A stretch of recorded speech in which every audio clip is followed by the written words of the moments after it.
আসসালামু আলাইকুম ওয়া রাহমাতুল্লাহি ওয়া বারাকাতুহু। ইন্নাল হামদালিল্লাহ ওয়াস সালাতু ওয়াস সালামু আলা রাসূলিল্লাহ। প্রিয় ইসলামী ভাইয়েরা, আজকে আপনাদেরকে নতুন একটি মেসেজ দিব। আমরা অনেকেই অনেক সময় আমাদের শরীরের অঙ্গে প্রত্যঙ্গে অর্থাৎ বিভিন্ন জায়গায় আমরা ব্যথা অনুভব করি।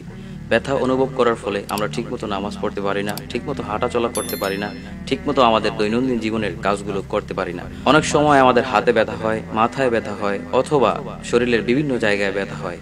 আবার এমনও দেখা যায় মা বোনদের পিরিয়ডের সময় অথবা মিন্সের সময় পেটের মধ্যে অনেক বেশি ব্যথা তারা অনুভব করে।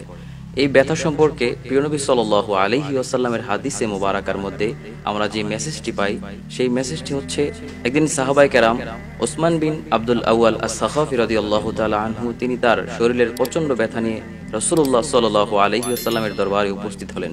রাসূলুল্লাহ সাল্লাল্লাহু আলাইহি ওয়াসাল্লামের কাছে যাওয়ার পরে প্রিয় নবী সাল্লাল্লাহু আলাইহি ওয়াসাল্লাম তাকে একটি দোয়া শিক্ষা দিলেন। এই দোয়াটি আমাদের প্রত্যেকের জন্য জানা খুবই জরুরি। সেই দোয়াটি শিক্ষা দেওয়ার পরে রাসূলুল্লাহ সাল্লাল্লাহু আলাইহি ওয়াসাল্লাম বললেন, তোমার শরীরের যে স্থানে ব্যথা অনুভব করবে সেই স্থানে ডান হাত রেখে ওই স্থানে ডান হাত রেখে 7 বার এই দোয়াটি পাঠ করবে, তাহলে অবশ্যই আল্লাহ রাব্বুল আলামিনের মেহেরবানিতে তোমার শরীরের ব্যথা চলে যাবে। দোয়াটি হচ্ছে, আউযু বিইজ্জাতিল্লাহি ওয়া কুদরতিহি মিন শাররি মা আজিদু ওয়া উহাজিরু। আবারও বলছি, আউযু বিইজ্জাতিল্লাহি ওয়া কুদরতিহি মিন শাররি মা আজিদু ওয়া উহাজিরু।